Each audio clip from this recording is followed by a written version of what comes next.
eklenmesini önerdik bunlar. Buyurun Raşan Hanım. Metodolojiyi tam anlamadım da onun için sorayım. Geçen sene.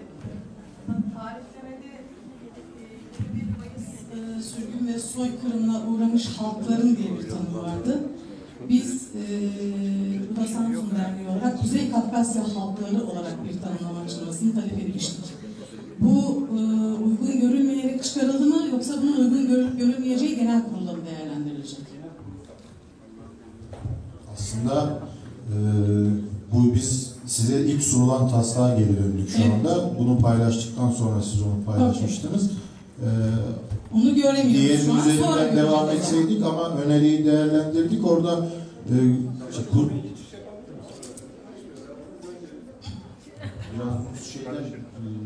ben uzatmayayım süreci de metodolojiyi netleştirmiş olursak hani hızlı yürür. Bunun kararını da herhalde... Yani orada Kuzey Kafkasya, Trans Kafkasya gibi farklı tanımlar olduğu için biz soykırım ve sürgün sonucu koparılan halkların yeterli olacağını düşünmüştük. Hani bu sefer de neden Kuzey Kafkasya, neden işte Trans Kafkasya değil, farklı tanımlamalar olduğu için biraz uzak. Şunu öncellemiştik ama bunu burada şu an tartışmak doğru değil belki. Onun genel kurulama getirilmesi gerekiyor. Yani diğer Kuzey Kafkasya halklarının tam olarak 21 Mayıs tarihiyle milat olarak etkilenmeyen Kuzey Kafkasya halklarının da kapsam içinde kalması için önermiştik bunu. Evet. Ama bu hani değerlendirilecek mi? Genel kurula sunulacak mı? Bunun metodolojisini öğrenmek için söz istedim. Şu tekrar geldiğimiz aşamada değerlendirilecek genel kurula.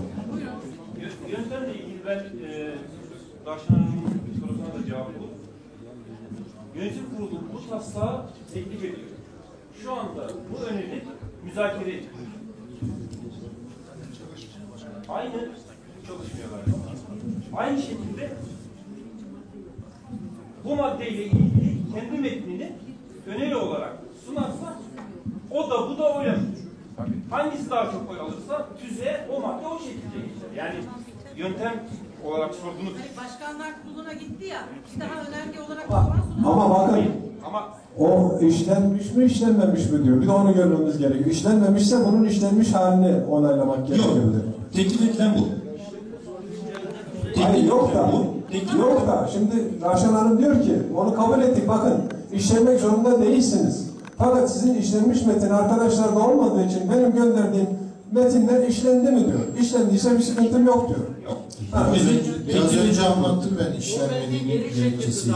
Şu andaki teklif bu. Şu andaki teklif bu. Bunun üzerinden gidiyoruz. Bunun üzerine eklemeniz varsa Raşan Hanım, şu anda size gelen metin üzerinden gidiyoruz. Sizin bir öneriniz varsa buna eklenmesini istediğiniz... Başkanlar Kurulu'na getirilen derneklerin delegeleriyle değerlendirip Başkanlar Kurulu'na derneğimizin önerisidir diye sunduğu taslak önerisini aynı delegeler, örneğin Samsun Çerkes Derneği delegeleri öner olarak sunacaklar demek. Tamam. Ya da şu anda not alıyoruz zaten. Tamam. Aynı şekilde konu hakkında başka öneriler varsa onları da ekleyebilirsiniz.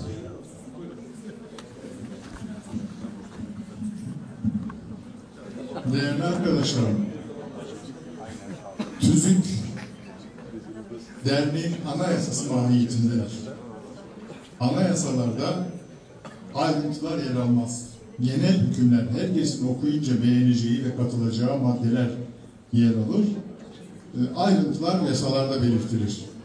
Bizim de anayasamız mahiyetindeki bu dernek TÜZÜK'ünde yapacağımız değişiklikler bu mantıkla yapılmalıdır. Şimdi şurada okuduğunuz maddenin Rusya tarafından anlaşılacak manası şudur. Biz KAFFED olarak Rusya Federasyonu'nu döveceğiz, dövdüreceğiz. Hem biz döveceğiz hem Amerika'ya, Avrupa'ya bir sürü ülkelere anlatarak, onlara kararlar aldırarak öldürteceğiz demektir. Rusya bunu böyle anlayacaktır ve ana vatanla ilişkilerimizin kopmasına, engel konmasına etki edecektir. Dolayısıyla bu türlü sivri maddeleri TÜZÜK maddesi olarak koymayalım. Ermenistan Ararat Dağı'nı geri alacağım anlamında bir anayasa maddesi koydu. Bütün dünya alay ediyor neredeyse. Yani olmaz böyle bir şey. Alacaksan bile bunu söylememen lazım. Biz burada şimdi aynen Rusya'nın biz seni döveceğiz ve dövdüreceğiz anlamına gelen anlamında anlayacağı bir değişiklik yapmaya çalışıyoruz. Lütfen yapacağımız değişiklikleri bu boyutlarıyla da ele alalım. Bize ne getirecek, ne götürecek, örgütümüze ne kazandıracak, ne kaybettirecek diye değerlendirerek oylarsak yarın çok daha akıllı ve isabetli iş yapacağımızı düşünüyorum. Teşekkür ederim. Bakın şimdi usul olarak bakın bana göre eksik bir şey yaptık. Şöyle ki bu tüzük maddelerini keşke görüşüp karara bağlayarak gidiyor olsaydık çok daha farklı bir yol alırdık. Hayır yani bugünden yani bu şimdi bugün görüşüyoruz. Görüştüğümüz metine girdi mi girmedi mi? Öneriler alındı mı alınmadı mı? Yani bunlar yarın tek tek bir daha okuyacağız şimdi tekrar.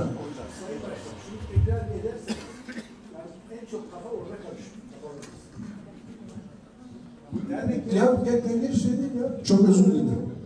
Tekrar etmek zorundayım ama derneklerin önerileri buraya işlenecek gibi bir algı var.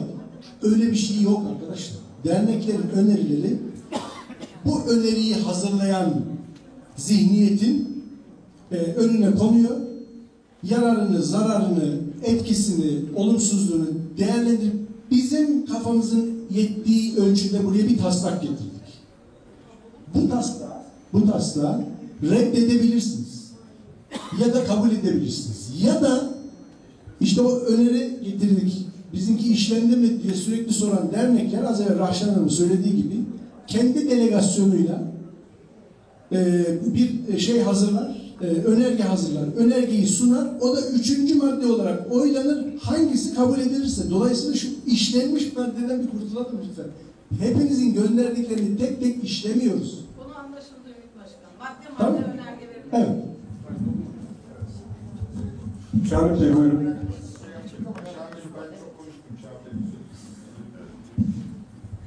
Şimdi ben Fahri Vac'ın dediklerine katılıyorum. Yani düşmanın üstüne kılıcı çekip giderseniz bu da kılıcı görür, ona göre bir silah hazırlar. Biz yapacağımız çalışmaları gene yapalım. Yazanlar doğru.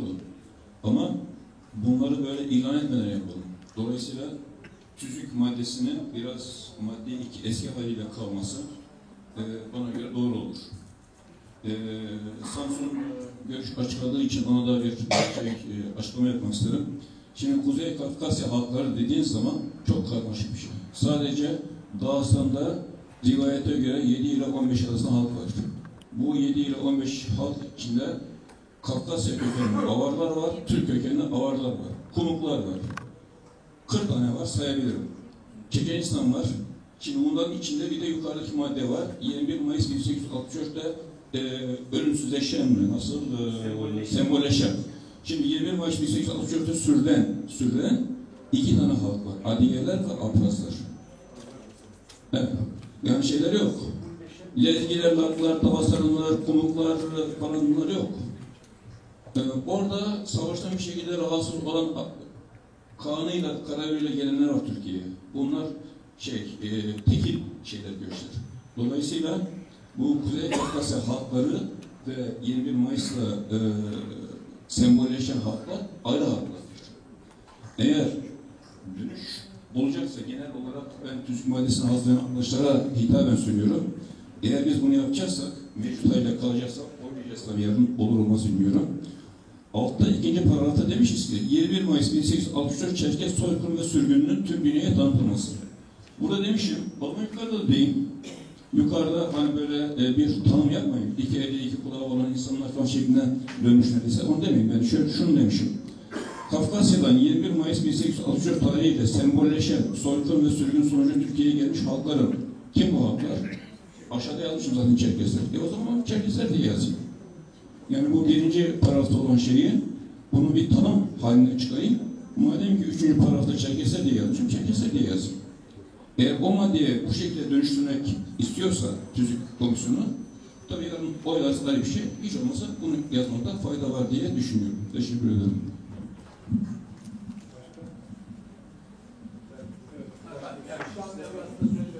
Buyurun. Tarık Bey.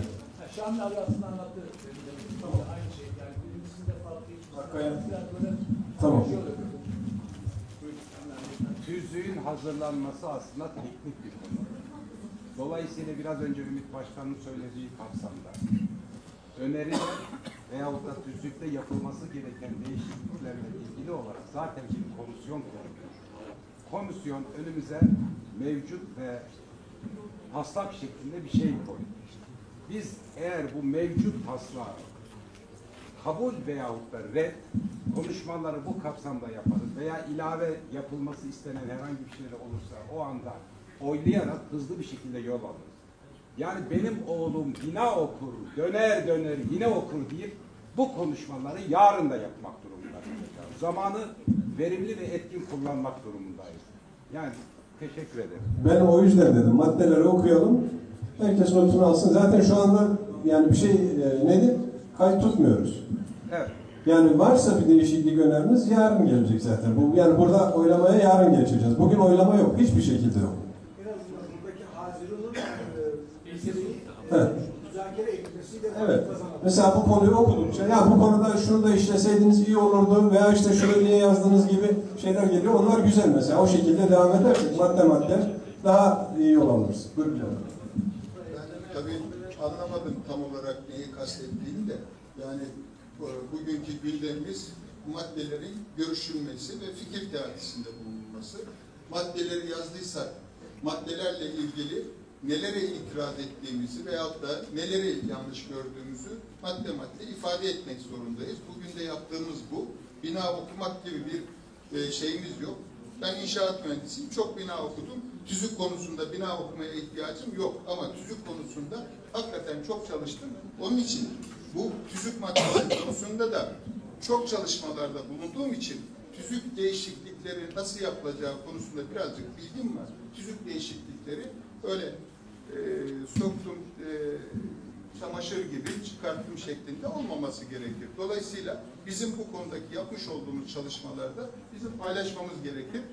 Buradaki 54 tane derneğin delegelerinin de tartışmalar konusunda fikir sahibi olması, kendi yapmadıkları çalışmalar veya gözden kaçırmış oldukları hususlar konusunda da bilgi sahibi olmaları bakımından son derece faydalı. Dolayısıyla yani böyle biraz incitici konuşmaları yapmamaya özen gösterirsek iyi olur. Yani bu konuda ben incindim. Bir inşaat mühendisi olaraktan, bir binalarla uğraşan bir kişi olaraktan diyeyim, espriyle bağlayayım. Çok özür dilerim incindiyse. Benim söylemeye çalıştığım şu. Tüzük teknik bir konu. Hukukçuların Doğrudur. üzerinde çalışıp da önümüze getirmiş olduğu bir taslakla ilgili. Eğer çok fazla herkes şu çıksın, şu çıkmasın, bu şöyle olsun derse biz sonuca ulaşamayız. Hayır, tüzük öyle olur. Tamam, öyle olur. Madem 54 tane siz kendinizden bahsettiniz Sayın Başkan, ben de bahsedeyim. Ben 2 tane üniversite bitirdim, master, doktora yaptım. Tüzük ve sözleşmelerle ilgili çok çalıştım. Çok güzel. Hukuki nosyonum olmamasına rağmen haddimi bilirim, az konuşurum.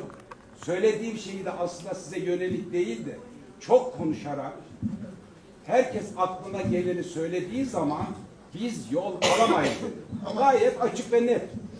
Yani bunda alınacak bir durum yok. Benim oğlum bina okur, döner döner yine okur. Yaptığımız bu maalesef. Hayır, değil. Benim bu Değil. izlenimim. Lütfen salona hitap edelim. Lütfen. Can abi. Konusunda Lütfen. yapmış olduğum şey birazcık Bakın. birazcık espriye yönelik olaraktan şey yaptım. Yapmaya çalıştığımız aynen dediğim gibi bu madde hakikaten en önemli maddelerden bir tanesi. Evet, Çünkü amaç konusunda ben birinci maddede onun için önemli durdum. Bakın ben not alırken şu notları aldım. İkinci maddeyle ilgili. Çok diplomatik değil. Tüm amaçların tüzükte açıkça yazılması doğru değil. Kafkasya ile ilişkilerde sorun olur. Eski metindeki amaçların çoğu çıkartılmış dedim. Nedir çıkartılan amaçlar? Bir kere genel olaraktan bir de hani dağıtmak gerekirse printini aldım. Daha düzgün bir üslupla. 21 Mayıs'ta sürgün ve soykırıma vurgu yapılması doğru. Bu çok rahatsız edici değil ama döne döne vurgu yapılarak 21 Mayıs'ın üzerinde durulması çok diplomatik değil. Bütün kurumların, kuruluşların ve ülkelerin Mutlaka gizli bir gündemleri, gizli amaçları olabilir. Bunların her şeyini deklare etmek zorunda değil. Bu açıdan dikkati çekmek istedim ama genel kurul derse ki bu böylece yer alsın, genel kurul vereceği karardır. Şimdi eski tüzükte yazılı olup da çıkartılan amaçlar konusu, üye derneklerle kayıtlı olan üyelerin kültürel, sanatsal, ekonomik düzeylerini yükseltmek, Kafkaslık bilincini ve bilgilerini geliştirmek, Kafkas kültür değerlerini derlemek, korumak ve yayın yoluyla Türk ve dünya kamuoyuna tanıtmak, Kafkas toplumu ve diğer toplumlar arasında dostluğu ve işbirliğini yaygınlaştırmak, Kafkas toplumunun sorunlarına barışçıl çözümler üretmek, Kafkasya ve Kafkaslı toplumların yaşadıkları diğer ülkeler ve o ülkelerin toplumları Türkiye'miz ve insanlarımız arasında kültürel ve ekonomik iyi ilişkiler kurmak. Bu cümleler aynen çıkartılmış amaçlarımız arasında. Halbuki biz kafede kurarken ve yaparken bu amaçları kurduk. Bunların çıkartılmış olduğunu bilesiniz. Bunun yerine Selçuk biraz önce ifade etti. Ben şunu dedim. Bunlar bu gibi somut amaçların yerine genel geçer, yani her yerde geçerli olan evrensel insan hakları maddeleri yazılmış. Onları yazsak da yazmasak da niye yazıldığını merak ediyordum. Anladım ki kamu yararı derneği statüsü almak için yapılmış. Ama ben burada kendi görüşüm olaraktan federasyonun kuruluşundaki biraz önce okuduğum çıkartılan şeylerin çıkartılmasının doğru olmadığını düşünüyorum. Buraya amaç yazıyorsak amaçlarımız bunlar. İkincisi, bir arkadaşım sormuştu. 21 Mayıs 1864 dışında başka tarihlerde gelenler amaç dışı mı kalıyor diye sormuştu. Onu da not almışım. Bence en az eski tüzükteki, çünkü bir takım kavramlar tanımsız diye yapılmış. Bana biraz tanımsız gözüktü. Yeni tüzüğün maddeleri, son paragrafındaki maddeler de aslında temel ilkeleri içeriyor. Temel ilkeler bölümünde yer almasında da bir sakınca yok. Ama temel ilkeler bölümü var. Oraya almak gerekir diye düşünüyorum. Evet, Nesrin Hanım söz istiyordunuz galiba. Tamam.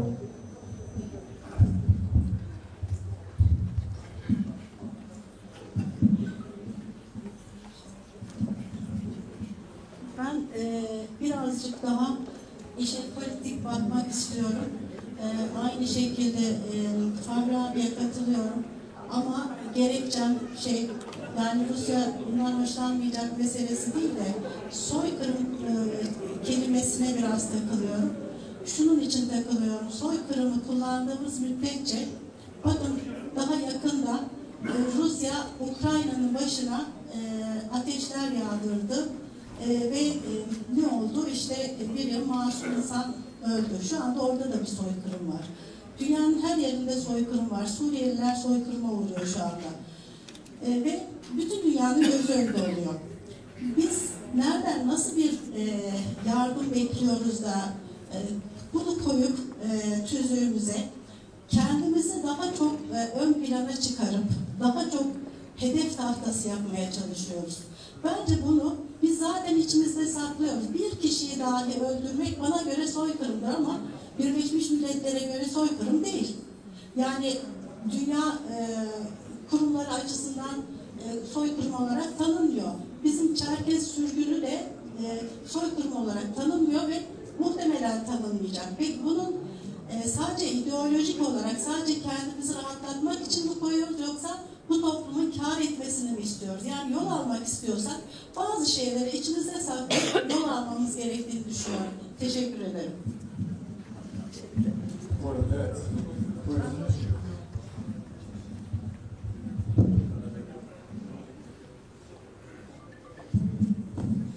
Merhabalar, ben bu dönemki tüzük komisyonunda bir önceki dönemden olan tek kişiyim. İsmim Nesiş. Buradaki amaç maddesinde Cihan amcanın neden çıkarttınız dedikleri bir takım ifadeleri aslında yani teknik olarak amaç olmadığı için çıkarttık. Teknik olarak amaç değil ama o amaca giden faaliyetler. Onun için bunları bir sonraki maddeye yedirmek suretiyle, ifade olarak yedirmek suretiyle yaptık. Yoksa tamamen çıkmış bir şey değil. Teknik olarak söylüyorum bunu tamamen. Bu tartıştık, bu aslında bir amaç değil dedik. Bu amaca giden yol dedik. O yüzden bazılarını çıkarttık.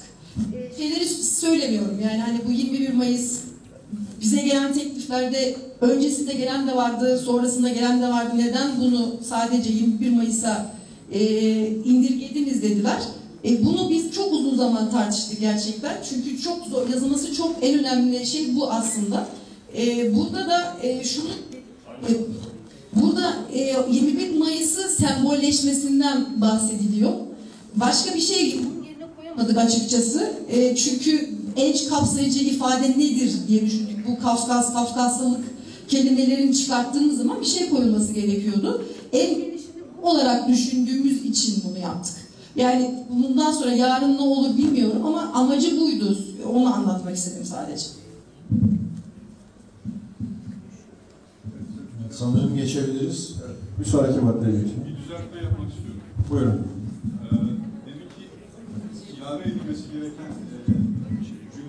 Demek ki ilave edilmesi gereken cümleyi kaymış özüm 3. maddeyi iyi okumuşum. Şöyle düzeltiyorum. Pardon, burada bir şey yapmıyoruz. Madde falan eklenmiyoruz. Hayır, kayıt altına almıyorum. Kayıt altına şu anda Ben sizden okurken anlamıştım 3. maddeye gerektiğini. Evet. O 3. maddeye not aldım ben onu zaten. Çok güzel. O zaman 2. maddenin eklenmesi gereken cümleyi okuyorum. Federasyon bu amaçları Türkiye'de ana vatanlar barış işbirliğiyle karşılıklı yarar niteliğinde yürütür. Teşekkür ederim.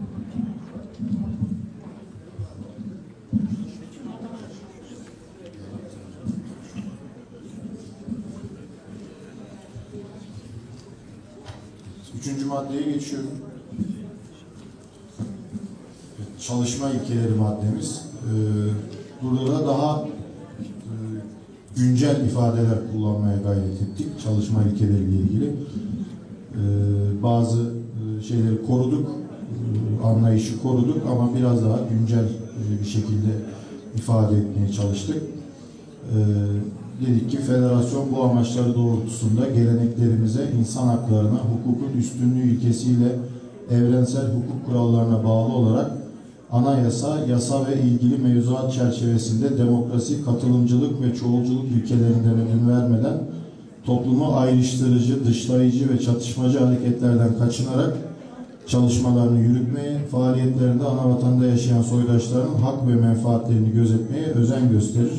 Federasyon herkesin düşüncesini özgürce ifade edebilmesini, çok sesliliği, kararlarına uzlaşma ve istişare kültürüyle almayı, her türlü görüş, öneri ve eleştiriyi göz önünde bulundurmayı ve farklı kültürel kimlikleri eleştiren değil, bu kültür çeşitliliğinin toplumdaki birlik ve beraberlik duygusunu pekiştiren bir zenginlik olduğunu kabul eden bir anlayışı benimser. İnsan haklarının ulusal ve uluslararası düzeyde geliştirilmesine katkıda bulunur.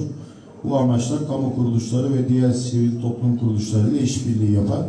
Bu maddeyle ilgili 2 tane öneri gelmişti. Bir tanesi herkesin değil, üye derneklerin görüşleri alınsın. Ama biz herkesin görüşlerini almayı daha katılımcı ve demokratik bulduk açıkçası. İkinci eleştiride mevcut tüzükte bulunan Kafkasya ile ilişkileri olumsuz yönde etkileyebilecek her türlü tutumla davranıştan kaçınır yerine bu halinin gelmesi İstanbul'daki toplantıda eleştirildiği notu iletildi. Biz aslında orada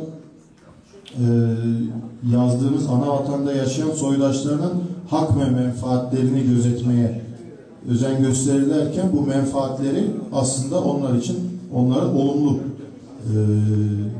tarafına dikkat çekeceğini düşünmüştük. Ama biraz önce yansıtıp geri çektiğimiz o son aslında sunduğumuz ve geri çekilen taslakta orada soydaşlarla olumlu ve sağlıklı ilişkiler kurulmasın diye bir ifade eklemiştik aslında.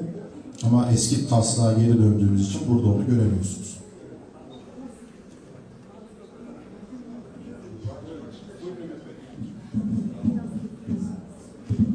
Aynen o 3. maddedeki ana vatanda yaşayan soydaşların hak ve menfaatlerini gözetmeye özen gösterir olayı.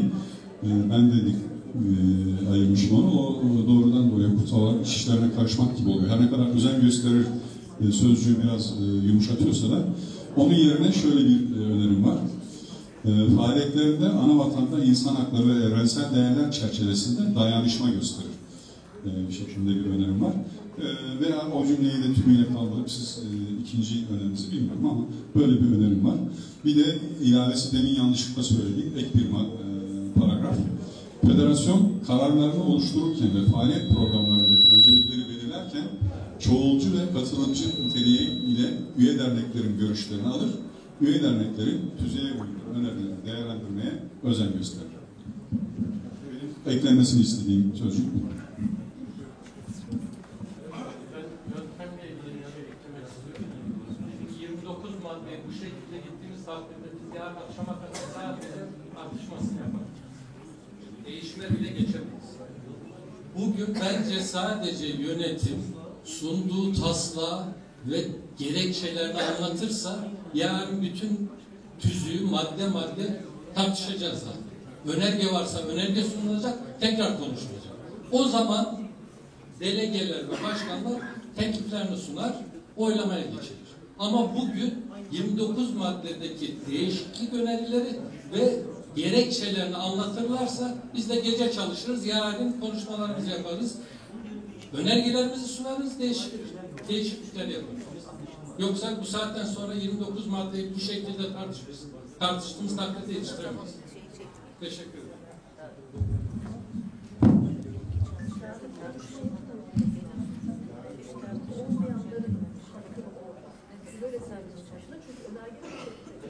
Yarın tekrardan bu maddeleri üzerinde bugün burada olmayanların önerge verme hakkı var. Onu nasıl tespit edeceğiz? Ben yani burada yokum dedim, yani tekrar. Hayır mesela imzalar mı? Bugün mesela ben bunun şeyini attığım zaman onu kontrol edebilirim. Bu mesele kontrol edilir ki. Üzerinden önerge versin. Önerge veriyor. Yani şeyler sağlayamazsın. Yarın bütün birinci maddeden başlayarak tekrar bu tartışmaları yaparsak zaten ondan sonra bitmeyecek. Ama şu anda atıyorum biz kaçıncı maddeye geldik? Kısa tartışırsak eğer, kısa tartışırsak bu şekilde sadece akabilir. önergeleri verirsek daha kolay olacak. Öbür türlü bugün sadece başkan okusun, yarın tartışalımda da sıkışacağız. Ama bir şey demiyoruz da yani sen bugün konuşsun, sen bugün konuşamazsın deme hakkımız yok onu diyor. Öyle bir şey demiyoruz Adnan abi. Yani önergeden bak. Şimdi bugün konuyla ilgili bir sizin müzakere etme şeyiniz varsa açık. Ama yarın bugün olmayanlar müzakereye ve önergeye katılabilir. Yani şimdi bugün gelenlerin listesi var. Yarın gelenleri kırmızı kalemle arttırırız, bu iş biter. Ya takip edeceğiz, başka türlü yetiştiremeyiz.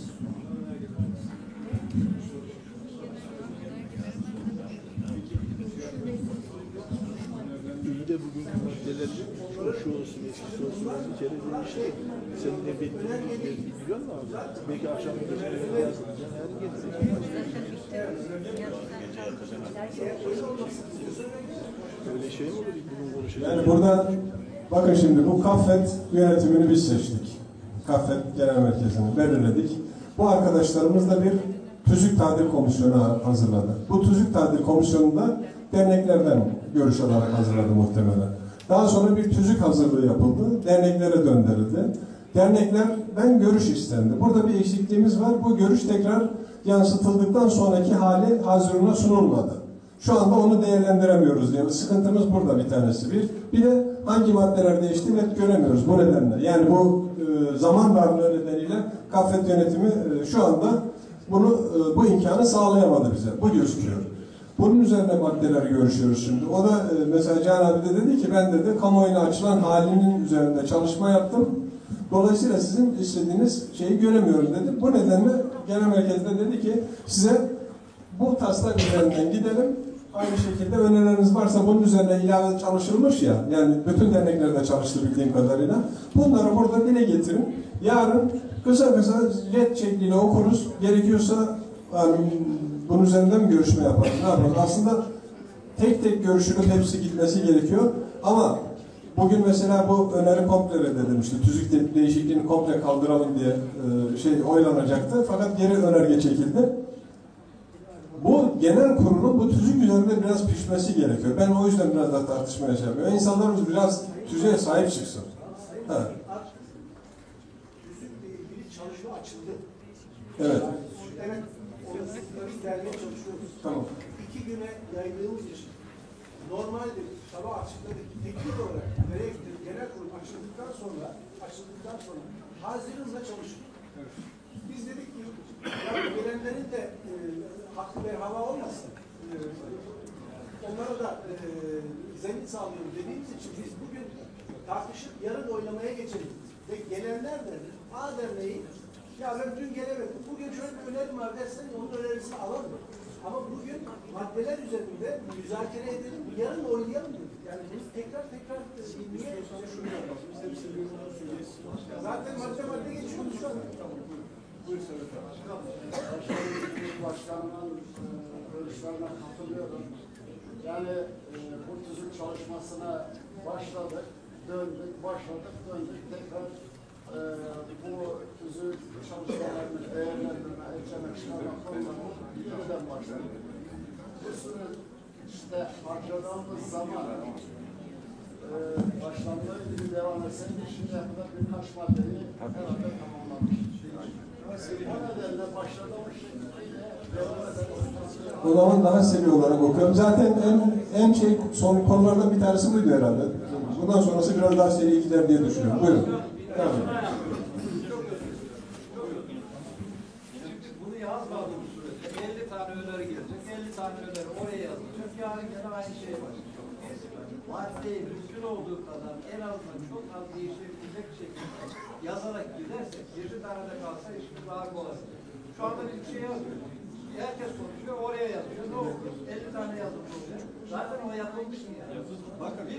Bakın burası tüzük tadil komisyonu değil. Bunu yapamayız. Yani şöyle ki bu şu Oylamadığımız için bir problem yok. Yarın değişiklik olur ama daha pratik olur. Hayır. Şimdi madde mesela sen diyeceksin ki şuraya bir cümle ekleyelim. Başka birisi diyecek ki hayır şu cümle olsun. Yani bu tartışmaya dönecek. Tüzük tadil komisyonunun işini genel kurula yaptırmaya kalkacağız. Yani o zaman şunu yaparız. Temel yanlışımız şu. Ya ben gerçekten kendimi ifade edemedim. Doğru başlamış aslında. Buna da Şimdi Alaaddin abi tekrar aynı şeyleri söylüyoruz. Rica ediyorum. Bakın bu taslakta yani şu anda çalışmaya başladığımız taslağa eğer öneri ya da bir değişiklik öneriyorsanız bunu ancak önergeyle yapabilirsiniz. Şimdi bu bittiği zaman bir önerge olmayacak. Ya varsa önergeniz şimdi alabiliriz işte onu söylüyorum. Değişmiş halde öneri olacak zaten. Biz burada öneriye sunacağımız değiştirerek yazarak gidersek Ya öneriye sunduğumuz bu Alaaddin abi. ama değiştirdiğimizi oraya yazmıyoruz. Ya değiştirmiyoruz. Alaaddin abi değiştirmiyoruz. Değiştirebilmemiz için önerge gelmesi lazım. Önereceğimiz şeyde değişikliği yazmıyoruz. Bakın bu bahsettiğinizi tüzük tadil komisyonu yapar. Şu anda Kafet yönetimi bir tüzük komisyonu çalıştırdı, bir tüzük taslağı getirdi. Genel kurula bunu önergeyle verdi. Bakın, bunun dışında sizin ayrıca bir tüzük çalışmanız varsa, bu tüm tüzük hakkında da olabilir, maddeler hakkında da olabilir. Anlatabildim mi? Yani 3 madde üzerinde de olabilir, bütün tüzük tamamı üzerinde de olabilir. Varsa bir öneriniz, siz de bu öneriyi getirebilirsiniz. Yazılı olarak getirin, verin. Deyin ki bu şu anda salonun önerisi değil. Bakın, bu Kafet Genel Merkezi'nin tüzük komisyonuna hazırlayıp beraberinde hazırladığı bir tüzük çalışması. Bunu kabul etmek zorunda değilsiniz, birebir mutabık kalmak zorunda da değilsiniz. Sizin bundan farklı bir görüşünüz varsa, hangi maddelerse bunlarla ilgili ayrı bir tüzük çalışması yapabilirsiniz veyahut da külliyen bunu reddedersiniz. Dersiniz ki ben bütün maddelere red kaldırıyorum. Ya da çok beğenirsiniz dersiniz ki bütün maddelere evet diyorum de diyebilirsiniz. Veyahut da burada yazılı olmayan 2 madde var, 3 madde var. Bu maddeler konusunda da ben şunu öneriyorum dersiniz. Bir önerge hazırlarsınız yazılı olarak. Yarın divana verirsiniz. O da oylanır, bu da oylanır, bu da oylanır. Gerekiyorsa 3'ü okunur, ortak bir metin çıkarılır, o oylanır. Yani bunun usulü budur. Bu nedenle bu şu anda Kafet'in hazırladığı tüzük üzerinde gidiyor. Madde düzeltmesi yapmıyoruz. Üzerinde önerileriniz varsa bu akşam çalışsınlar. Yarın ya biz dün bunu dinledik. şu madde güzeldi dediği getirsin, yarın onu okusun, hazırla. Biz bunu hedefliyoruz. Yani şu anda okulanlar arkadaşlar not alıyor. Oraya mesela diyecekler ki bence onları da farklı eklememizde fayda var. Yani mesela dün gelen önerilerde biz bunu metine ekledik deyin. Yarın bunu okuyalım burada. Yani burada amaç kafenin en güzel tüzüğünü ayağa kaldırmak. Yani burada hiçbirisinin kafenin kötü bir tüzüğü hazırlamak istediğine inanmıyorum ben. Öyle bir şey yok. Bu nedenle biraz daha seriye bağlayalım. Evet. Buyurun Selçuk. Eğer böyle devam edersek zaten yarın sabaha kadar bitirebiliriz. Evet. Hazır bir taslak var. Önerileri şimdi almayacağız. Bu taslağı hazırlamışlar. Hazırına sunuluyor taslak. Kabul edecek misiniz, etmeyecek misiniz? Yarın zaten hep birlikte burada oylayacağız. Şimdi direkt taslağı dinleyelim. Öneriler olursa yarın alalım. Yarın değerlendirelim veyahut red oy verelim. Yani bu yoksa bitmeyecek burada. Ben buraya bunu yazayım. Çünkü biz de çok öneri gönderdik dernek olarak. Başka dernekler de göndermiş. Her maddede, her önerinin altını çizip burası olmamış yaparsak yani bitiremeyiz kesinlikle. Bizden istediler, bizim böyle bir taslağımız var. Kabul ediyor musunuz, etmiyor musunuz? Yarın da bunu oynayacağız. Etmiyorsak zaten etmeyiz. Ediyorsak zaten hep beraber ederiz. Yani başka türlü bitiremeyeceğiz çünkü. Herkes kendi notunu kaybetmesin yarın. Önemli olan önerge olarak da versin. Arkadaşlar okusunlar. Herkes de kendi şeyleri not alsın. Yarın da önerge olarak verir. Evet. Üçüncü maddeyi geçmiştik, okumuştuk. Dördüncü maddede çalışma konuları. Burada da bazı eklemeler yaptık. Biraz daha dernek faaliyetlerini çıkarmaya çalıştık.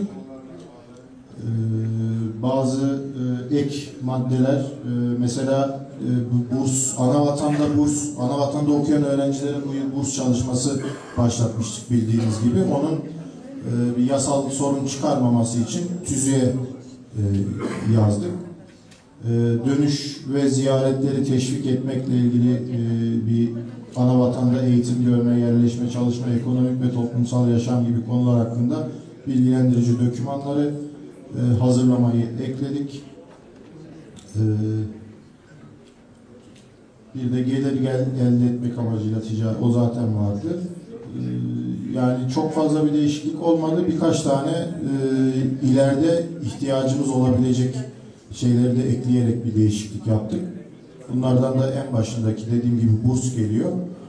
İlk açtığımız taslakta, önerilerin değerlendirdiği taslakta iki şeyi eklemiştik biz. Yarın onları ekleriz. Bir tanesi Türkiye'de de burs verme. Çünkü bu yıl bir de Kayseri ve Düzce'de öğrenim gören öğrenciler için bir burs çalışması başlattık. Bir de Bandırma Derneği'nden gelen öneri vardı. Radyo, televizyon kanalları açılması için çalışma.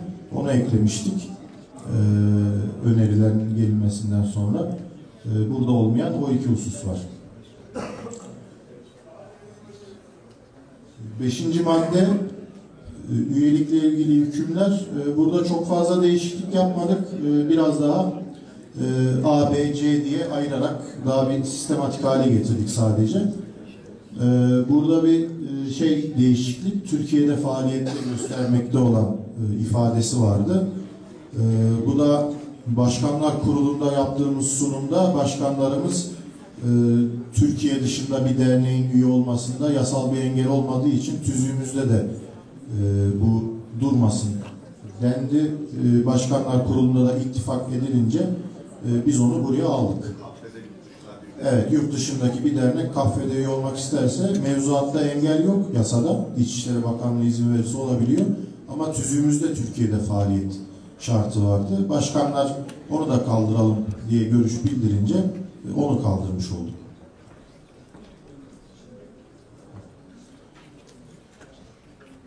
Evet, burada 6. maddede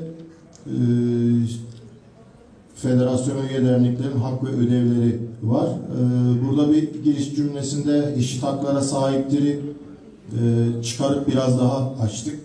O her derneğin eşit sayıda delege olması gerektiği gibi bir kafa karışıklığı, anlam kargaşası yaratmasın diye. Onun dışında dediğim gibi daha çok kurumsallığa ve derneklerin federasyonla ilişkilerine katkı sunacak bazı ifadeler eklendi. Başkanlar Kurulu, Gençlik Meclisi ve Kadın Meclisi'ndeki eşit temsiliyet kuralını da kaidesinde bu maddede yazdık. Üyeliğin yitirilmesi burada B bendinde bir değişikliğimiz var.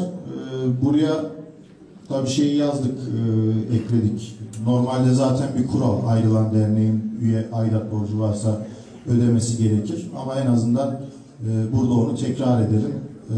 Biraz daha 2 kere düşündürür belki diye.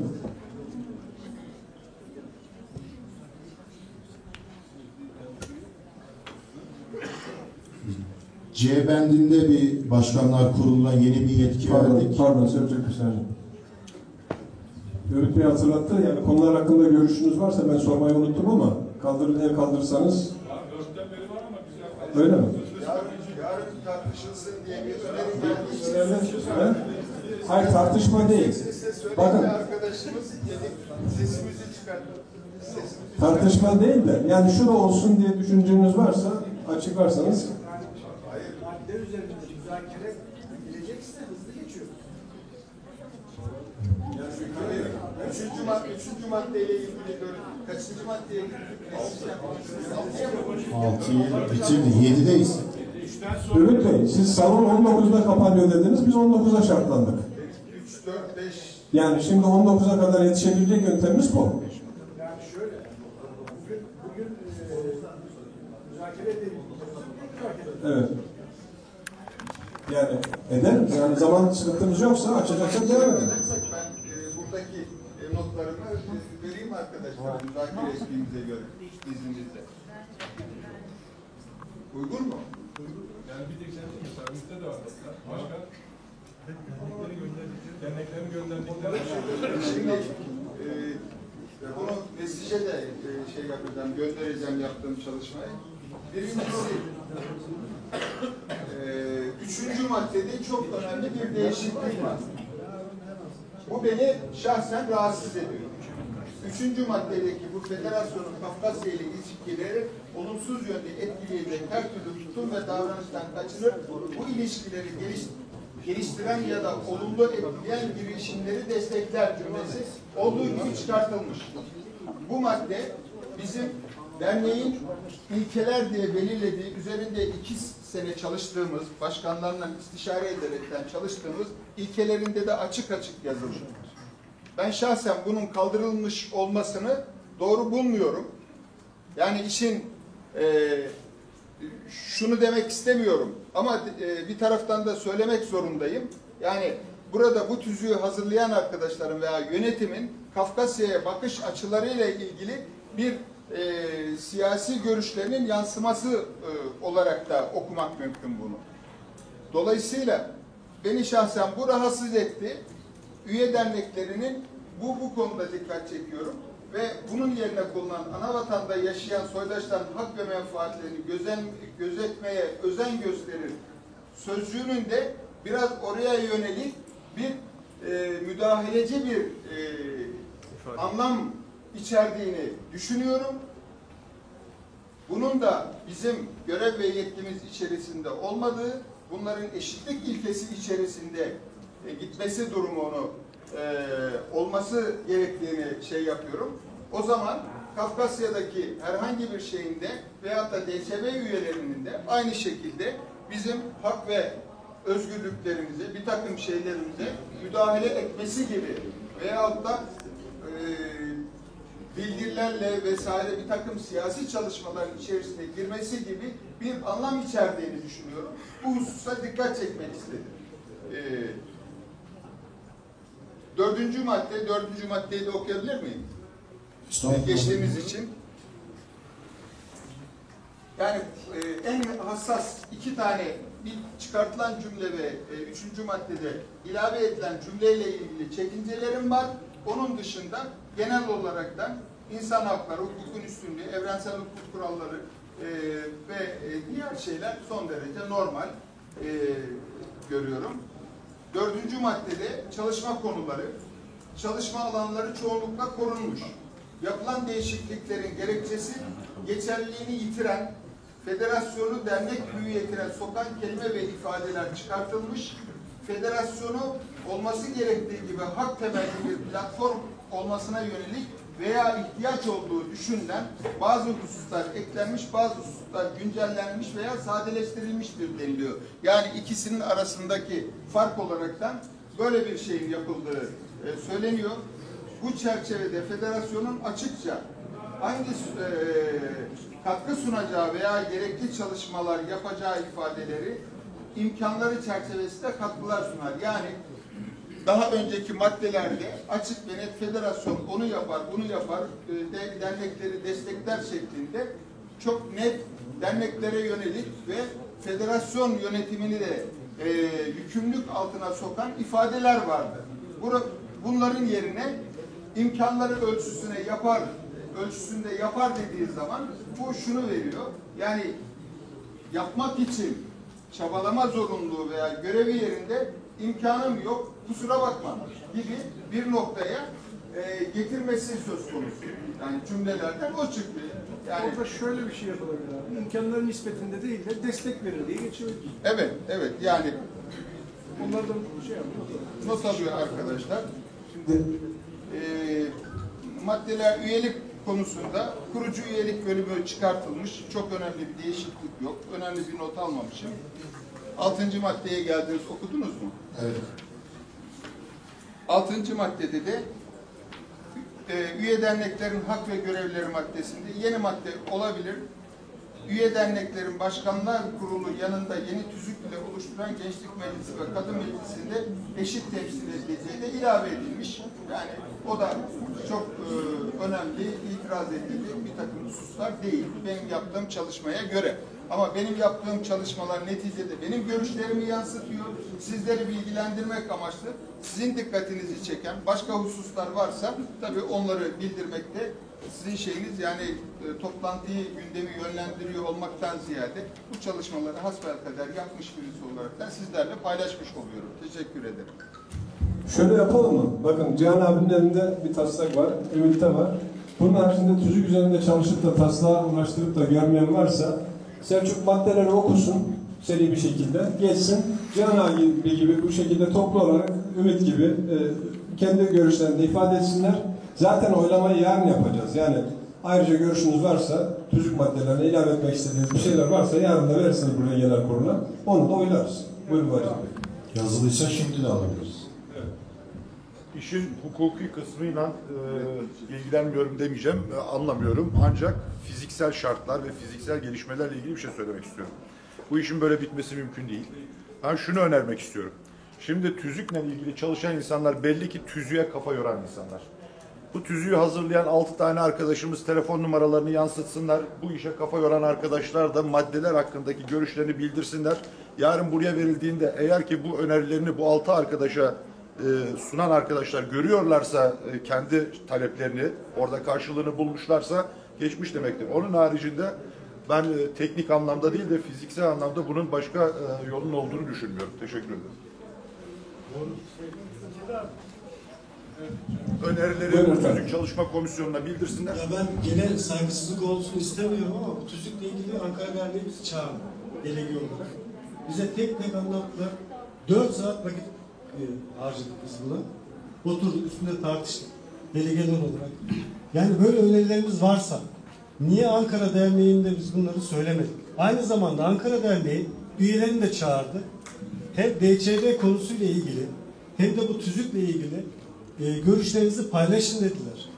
Veya diğer dernekler de yaptı bunları. Yani lütfen Cihan amca size karşı değil, söylediğim tamamen zaman açısından yorumluyorum ben bunu.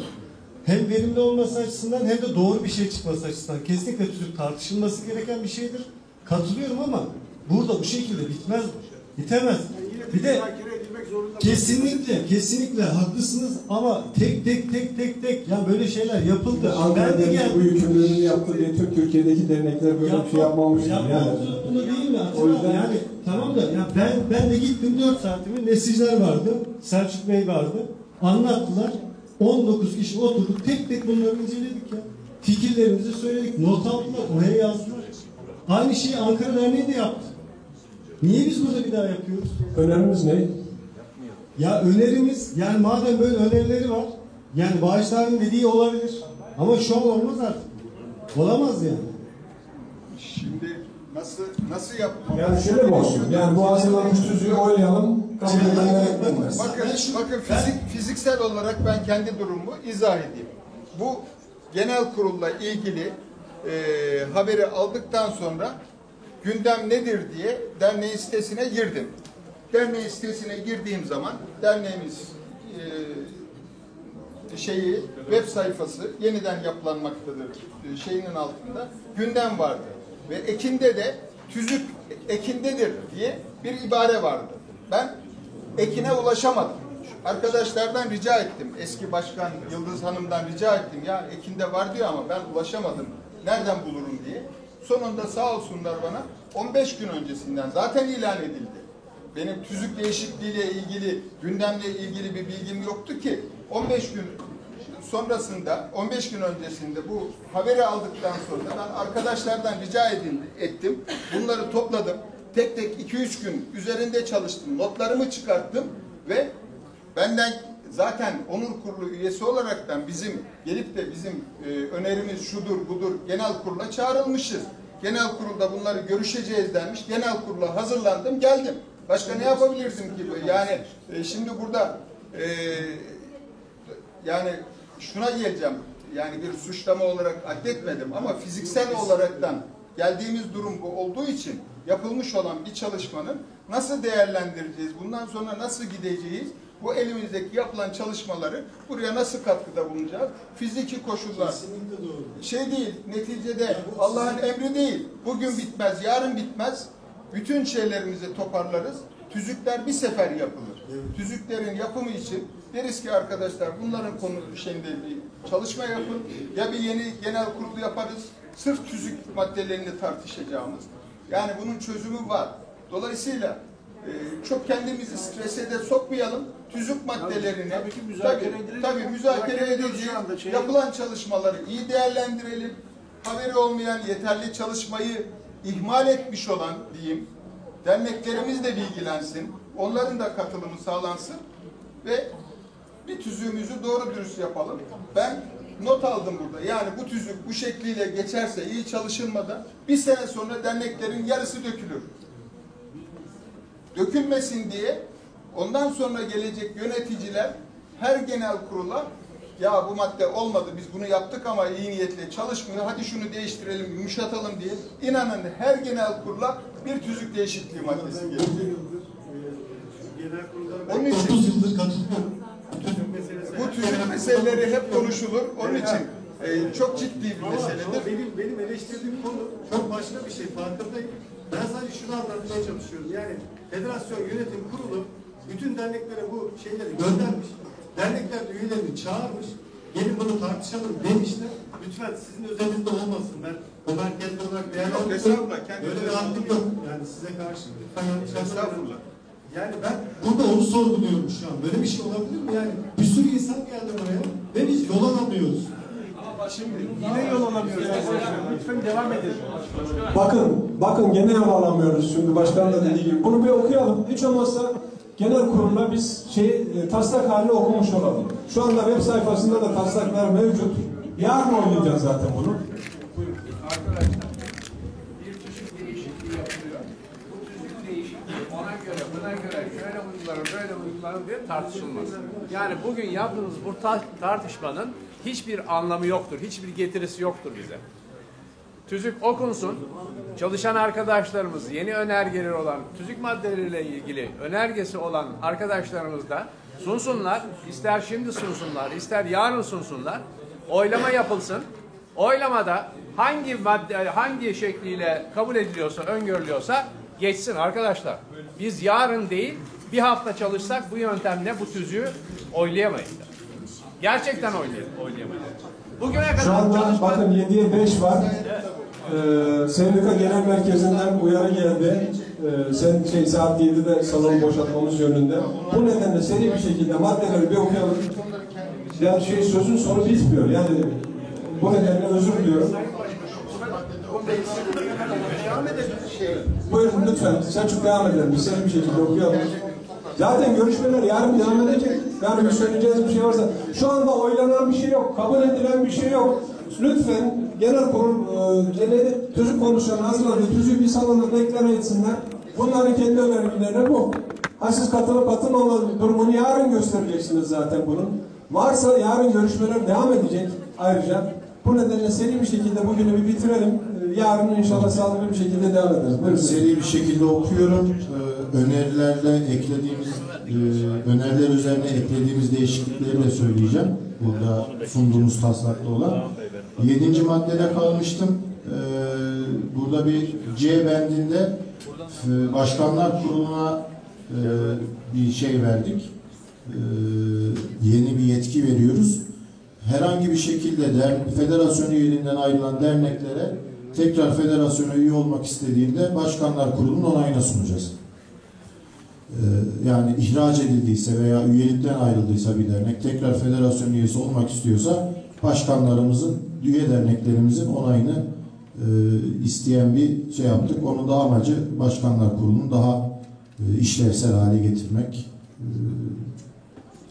Biraz daha katılım sağlamak. Yeniden üye, sıfır üye değil. Ayrılıp sonra gelen üyeler için. Bu madde 7 C bende. Evet. C bendinde şöyle bir şey var, okuyayım beraber. Bu tüzük ve tüzüğe uygun olarak çıkarılacak yönetmelikler. Yönetmelikler ayrı. Yönetmelikler ne yapıyor? Bir de federasyon, ilke ve amaçlarına aykırı hareket eder. Hükümlerini yerine getirmeyi tespit eden ya da yıllık ayrı borçlu ödenmez sebebiyle tüzük hükümlerine göre üyelik askıya almak. Yani şimdi genel kurul yetkisi yönetim kuruluna çekiliyor. Burada yani üyelerin çıkarılmasıyla ilgili. Şu cümleyle uygun olarak çıkarılacak yönetmelikler. Yani yönetim kurulu bir yönetmelik çıkarsa kişiler de bu yönetmeliğe aykırı hareket ederse biz onu üyelikten atabiliriz. Bunun çıkarılması gerekiyor burada. Çünkü genel kurul yetkisi yönetim kuruluna devredilmiş oluyor bu maddeyle. Bu şekilde uygun değil. Mevcut tüzükte çıkarma kararını yönetim kurulu veriyor. Evet. Şu anda uyguladığımız tüzükte yönetim kurulunda o yetki. Anladım ama diğer mevcut şeyde... Şimdi Şamil abi lütfen maddeler disiplin kısmında açıkta bizim taslağımızda yönetim kurulu üyeliği askıya alıyor, genel kurul çıkarmaya karar veriyor. 15-20 dakika 200 kişinin karşı muhabbeti bir maddeyi daha bitirebilirdi.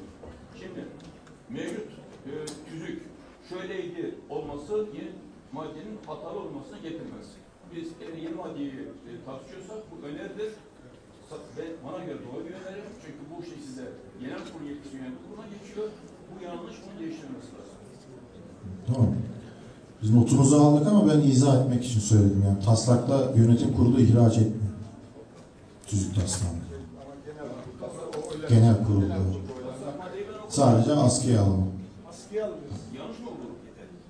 Bu tüzükle tüzüğe uygun olarak çıkarılacak yönetmeliklere göre. Yani tüzüğe uygun bir yönetmelik çıkarmak kimin yetkisinde? Yönetim kurulu. Dolayısıyla yönetim kurulu bu aynen Türkiye'de kanun hükmünde kararname var ya imzayla çıkıyor. Tamam, anladım.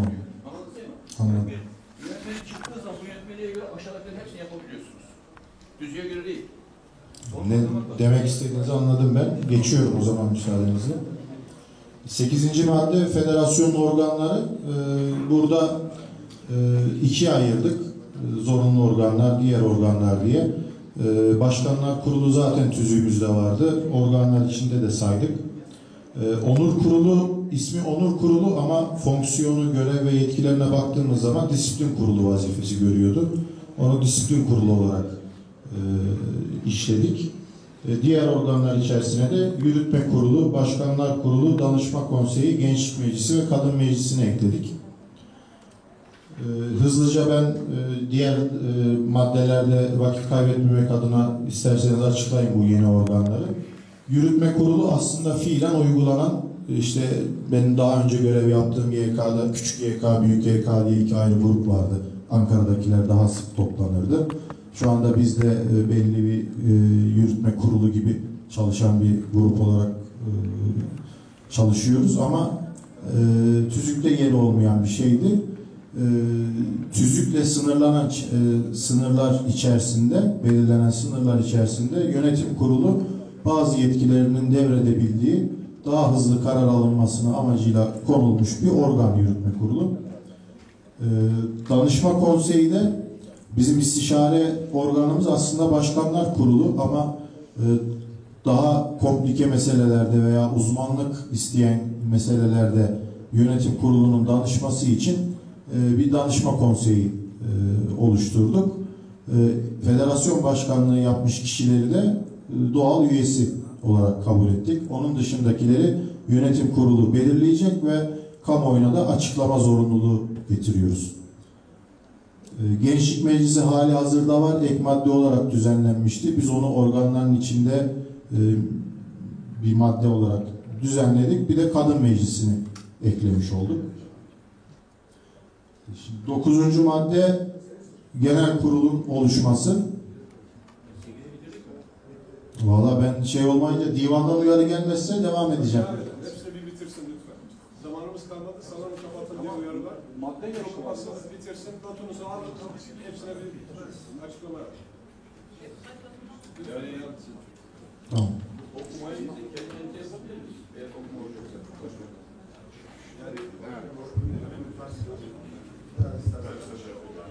Buradaki 6 kişinin telefon numaraları arkadaşlar hepsi o 6 kişi şeyi hazırlamaya göndersiniz. Şöyle tamam. Şeye gelsin Selçuk. Yarın da bu önerileri gönderenler kendi önerilerini görmediler. Ne hale geldi onu görmediler. Selçuk sen bir şeyi Okumayı keselim mi? Telefon numarası. Tamam. O zaman bakın şöyle bir öneri var. Sayın Hazırım. Selçuk'un telefonunu veriyorlar. TÜZÜK'le ilgili önerilerinizi Selçuk'a gönderiyorsunuz. Selçuk komisyonla beraber hemen değerlendirip monte ediyor. Yarın monte edilmiş hali buraya geliyor. Oylanırken bakıyorsunuz kendi önerileriniz TÜZÜK metinleri içerisinde varsa var, yoksa yok. Kalkıp sadece o konuda ben şunu önermiştim, bu yok deme hakkınız da var. Onun haricinde maddeler ya tek tek ya madde halinde ya toplu olarak oylanır, kabul veya reddedilir, geçebilir. Uygun mu? Uygun diyenler işaret buyursun. Hayır diyenler. Tamam, bu şekilde o zaman Selçuk cep telefonunu yazıyor musun? Hem mailini yazıyor. Cep telefonu da yazdım, mail adresi. Caner Bey bir saniye şu şeyi bitirelim ondan sonra. Evet, Selçuk cep telefonunu yazdı. Hem de mail adresini de yazdı. Gerek telefonla, WhatsApp üzerinden veya mail olarak önerilerinizi Selçuk'a aktarırsanız Selçuk komisyona aktaracak, çalışma yapılacak ve yarın sabah genel kurula gelirken hazırlanmış haline getirip burada salona sunacağız. Evet, buyurun. Ben de destekliyorum. Ben buna ilave olarak şayet bu maddelerde itiraz olmayan maddeler varsa bu maddeleri tek seferde oylayalım diyorum. Yarın pratik açısından. Hani hiç itiraz olmayan Ama oylama şeklini yarın bütün genel kurul delegeleri geldikten sonra soracağız. Yani tek tek mi maddeler üzerinde, yoksa hepsini bir toplu bir mi yapalım diye genel kurul salonu nasıl uygun görürse ona göre kararımızı alacağız. Yani o konuda etki bende değil.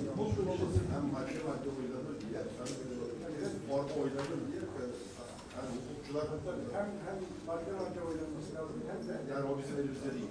Hem madde oylanacak hem de tamam oylanacak. Sonradan toptan oynanacak. Evet. İkisini de yapabiliriz. Olarak ama en güzeli madde oylanacak. Usulü. Başkan, pandemi öncesi bir çalıştay yapılması için bir karar almıştık. Yapılamadı. Araya da pandemi girdi. Ama bu ara daha önceki bir önceki yönetim öneri istemişti TÜZÜK için. Emek vererek hakikaten uzun saatler emek harcanarak 9 derneğin hazırlamış olduğu bir paket vardı. Bir önerge vardı. Şimdiki yönetime soruyorum. Yani bu hiç önünüze gelmedi mi? Siz devralmadınız mı eski yönetimden? Hazırlanan şeyde esamesi okunan hiçbir madde yok. Gerçekten merak ediyorum. Eski yönetimden alınan, dediğim gibi en başta konuşmanın başında söylemişim, eski yönetim genele matuf bir TÜZÜK'le ilgili önergeler almıştı. Onun üzerinden çalışmalarını yapmıştı. Biz de aynı çalışmayı devam ettik. Aynı önerileri Selçuk önerge olarak değil de bir TÜZÜK Tadil Komisyonu uzun bir süredir çalışıyordu. Yani o ama biz de görüş istemişti. Yani biz 9 dernek imzaladık. Yani Yıldız ablaların dönemindeki çalışmayı devam ettirdik. Orada gelen bütün öneriler vardı. Ama hiçbiri yok burada. Hiçbiri. Şimdi yoksa bakın, şimdi yoksa tamam anladım. Vereceğiz. Bir karşılaştırın. Şu andaki taslaklarda web sitesinde mevcut olduğu söylendi. Tamam. Oradan da bakın. Eğer orada göremediğiniz maddeler varsa Selçuk'a atıyorsunuz. Evet. Bireysel olarak veya dernek olarak. Evet, sadece, yarın sabah buraya getirecekler. Sadece bu değil. Kafet Gençlik Komisyonu'nun görevlendirilmiş yani iletişim numarasından bana ulaştıklarına da meclis, Gençlik Meclisi tüzüğü hazırlanırken de birçok destek verdik. Tartıştık da yani hatta şunu söyledim. Biz önünüzü açıyoruz gençler ama siz kendi ayağınıza sıkıyorsunuz. Mevcut Kafet tüzüğüne atıf yapılarak gençler böyle kadük bir şey hazırlamaya kalktılar. O da onun için de çok önerimiz. Evet, Gençlik Meclisi. Onu kişisel olarak ben de beğenmiyorum. Yürürlükteki Gençlik Meclisi yönetmenini. Biz Gençlik Meclisi'nde gençlerden rica ettik, bir komisyon oluşturdular. Bize iletecekler şeyleri. Tamam, biz tekrar göndereceğiz size o önerileri. Peki, o zaman bugünkü oturumu kapatıyoruz. Yarın saat 10'da kaldığımız yerden devam edeceğiz. Hepinize hayırlı akşamlar diyoruz. Kartlarınızı kaybetmeyin. Yarın kartlarınızla geleceksiniz. Hepinize hayırlı akşamlar.